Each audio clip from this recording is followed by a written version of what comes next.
रीमा जनकपुर नाम के एक छोटे से शहर में रहा करती थी। रीमा की एक 12 साल की बेटी थी जिसका नाम टीना था।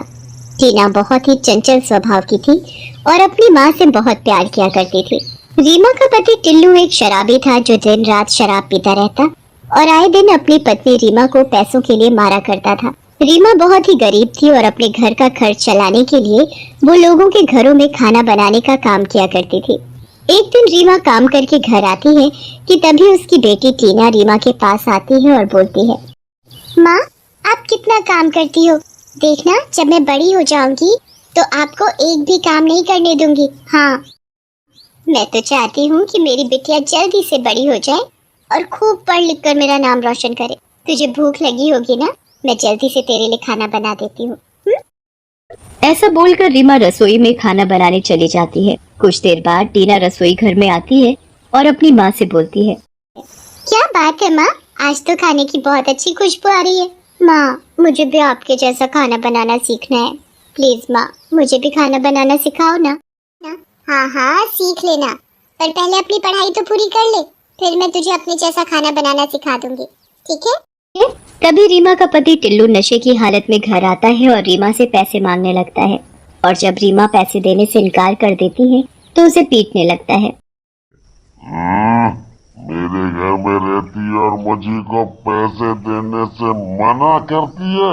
रुक, अभी बताता हूँ तुझे तो मैं ये पैसे आपको नहीं दे सकती, ये मैंने अपनी बेटी टीना की पढ़ाई के लिए रखे हैं। पर टिल्लू रीमा की एक भी बात नहीं सुनता और उसे मार पीट कर उससे सारे पैसे छीनकर वहाँ से चला जाता है।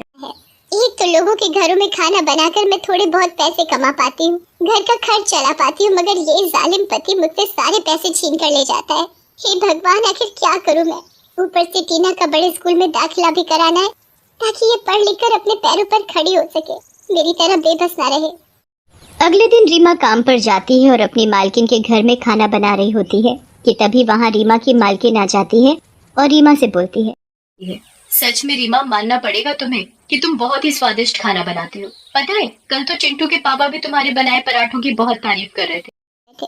मालकिन ये तो बहुत अच्छी बात है कि आप सभी को मेरा बनाया हुआ खाना बहुत पसंद आया। बस मुझे चिंटू की बड़ी चिंता होती है, वो घर का बना हुआ खाना बिल्कुल नहीं खाता है, उसे तो बस रोज रोज पिज्जा और बर्गर खाना होता है। अब तुम ही बताओ रीमा, रोज रोज पिज्जा बर्गर खाना कोई अच्छी बात है? सच में मुझे तो उसकी सेहत की बहुत चिंता होती है। तभी मालकिन का बेटा चिंटू स्कूल से घर आता है और अपनी माँ से पिज्जा खाने की जिद करने लगता है। ये देखो, आते ही पिज्जा खाने की जिद करने लगा। अरे मेरे लाल, अगर रोज रोज ये बाहर का पिज्जा सिज्जा खाएगा तो तेरी सेहत बिगड़ जाएगी, पहले ही तो बहुत पहलवान है। पर चिंटू अपनी माँ की बात नहीं सुनता और पिज्जा खाने की जिद करने लगता है। तभी रीमा रसोई घर में जाती है और एक बढ़िया पराठा बनाती है और उस पर तरह तरह की सब्जियां और ढेर सारा चीज डालकर एक बढ़िया सा पराठा पिज्जा बनाकर लाती है और चिंटू बाबा से बोलती है, ये देखो चिंटू बाबा, आपके लिए एक मस्त सा पराठा पिज्जा, और पता है इसे खाने से आपकी सेहत को भी कोई नुकसान नहीं होगा।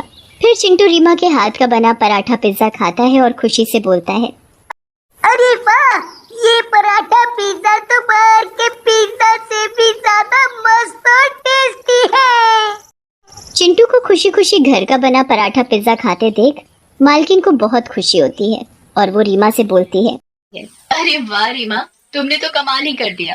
रीमा, कुछ दिन बाद चिंटू का बर्थडे है, इसलिए मैं चाहती हूँ कि तुम उस दिन सभी मेहमानों के लिए ये पराठा पिज्जा बनाओ और इस काम के मैं तुम्हें बहुत सारे पैसे भी दूंगी, ठीक है रीमा?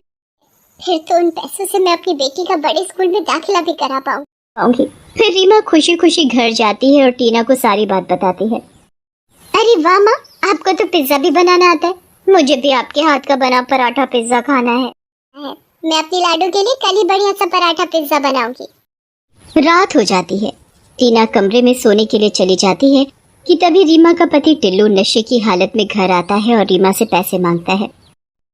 रीमा पैसे देने से इनकार करती है तो गुस्से में आकर टिल्लू रीमा को बहुत मारता पीटता है और उसका सिर जोर से दीवार में मारता है, जिसकी वजह से रीमा की उसी समय मौत हो जाती है। टीना शोर सुनकर कमरे से भागते हुए आती है और अपनी माँ को मरा हुआ देखकर जोर जोर से रोने लगती है। हे भगवान, ये क्या हो गया मेरी माँ को? रीमा के मरने का टिल्लू को कोई दुख नहीं होता, वो तो बस आए दिन शराब पीकर टुल्ल पड़ा रहता था। रीमा को मरे हुए कुछ दिन हो जाते हैं। हे भगवान, मुझे अपनी माँ की बहुत याद आ रही है। पिताजी तो बस शराब पीकर यहाँ वहाँ पड़े रहते हैं। उन्हें तो मेरी कोई चिंता भी नहीं है। घर में जो थोड़े बहुत पैसे थे वो भी खत्म हो गए हैं और घर में खाने को कुछ भी नहीं बचा है। हे भगवान, अब मैं क्या करूं? ऐसा बोलकर टीना अपनी माँ को याद करते हुए जोर जोर से रोने लगती है कि तभी टीना के सामने एक चुड़ैल आ जाती है, जिसे देखकर टीना बहुत डर जाती है। हे भगवान, ये चुड़ैल कहाँ से आ गई? टीना बेटी, मैं हूँ तुम्हारी माँ। मरने के बाद मैं एक चुड़ैल बन गई। क्या? सच में आप मेरी माँ हो? चुड़ैल फिर से रीमा के रूप में आ जाती है और टीना से बोलती है, हाँ बेटी, मैं ही तुम्हारी माँ हूँ। अब तुम रोना बंद करो। टीना अपनी माँ को देखकर बहुत खुश हो जाती है और अपनी माँ से बोलती है, माँ, आपके जाने के बाद देखो ना सब क्या हो गया है। पिताजी को तो मेरी जरा भी चिंता नहीं है। वो तो बस शराब पीकर पड़े रहते हैं। अब तो घर में जरा भी पैसे नहीं बचे हैं। माँ, तुम परेशान मत हो बेटी, सब ठीक हो जाएगा। बेटी, मैंने तुम्हें चिंटू बाबा के बर्थडे के बारे में बताया था ना, तो कल उनका बर्थडे है और मैं सोच रही थी कि तुम मालकिन के घर जाकर सभी मेहमानों के लिए पराठा पिज्जा बनाओ। अगर सभी को पराठा पिज्जा पसंद आया तो मालकिन तुम्हें बहुत सारे पैसे देंगी। फिर उन पैसों से तुम अपने खाने का इंतजाम भी कर लोगी और स्कूल में दाखिला भी करा पाओगी। मगर माँ, मुझे तो पराठा पिज्जा बनाना आता ही नहीं। अरे मेरी बेटी, मैं हूँ ना, मैं सब संभालूंगी। फिर अगले दिन टीना मालकिन के घर जाती है। टीना बेटी, तुम्हारी माँ की मौत के बारे में सुनकर बहुत दुख हुआ, पर तुम अपनी माँ की तरह पराठा पिज्जा बना तो लोगी ना? मालकिन, आप चिंता मत कीजिए। ऐसा बोलकर टीना रसोई घर में जाती है कि तभी चुड़ैल भी अपनी जादुई शक्ति से रसोई घर में प्रकट हो जाती है। टीना जैसे ही पराठा बनाती है, चुड़ैल अपनी जादुई शक्ति से पल भर में उस पराठे को ढेर सारी सब्जियों और चीज से एक बढ़िया पराठा पिज्जा तैयार कर देती है। फिर टीना सभी मेहमानों और मालकिन को पराठा पिज्जा खिलाती है। अरे वाह टीना, सच में तुम भी अपनी माँ की तरह ही टेस्टी पराठा पिज्जा बनाती हो। बाकी सभी मेहमान भी टीना के बनाए पराठे पिज्जा की बहुत तारीफ करते हैं। तारीफ सुनकर टीना बहुत खुश होती है और रसोई घर में जाकर अपनी माँ से बोलती है, माँ, बाहर सभी मेहमान आपके पराठा पिज्जा की बहुत तारीफ कर रहे हैं। तभी रसोई घर में मालकिन आ जाती है और चुड़ैल को पराठा पिज्जा बनाते देख मालकिन के होश उड़ जाते हैं। हे भगवान, ये चुड़ैल कहाँ से आ गई? और टीना, तुम इस चुड़ैल से क्या बात कर रही हो? मालकिन, मैं रीमा हूँ। फिर रीमा मालकिन को सारी बात बताती है। मालकिन, मुझे और मेरी बेटी को माफ कर देना।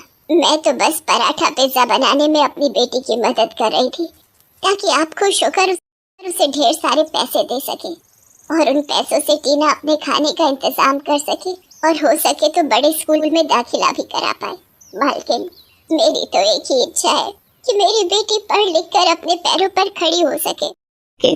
चुड़ैल की बातें सुनकर मालकिन का दिल पसीज जाता है और वो चुड़ैल से बोलती है, मरने के बाद भी तुम्हें अपनी बेटी की कितनी फिक्र है, इसलिए मैं तुम्हारी इच्छा पूरी करूंगी। मैं तुम्हारी बेटी का बड़े स्कूल में दाखिला कराऊंगी ताकि वो अपनी पढ़ाई अच्छी से पूरी कर सके। बताना, मैं हमेशा तुम्हारी मदद करूंगी। मालकिन की बातें सुनकर चुड़ैल की आंखों में आंसू आ जाते हैं। फिर चुड़ैल और टीना मालकिन का हाथ जोड़कर धन्यवाद करते हैं और वहाँ से चले जाते हैं। देखा बेटी, मैंने कहा था ना कि सब ठीक हो जाएगा।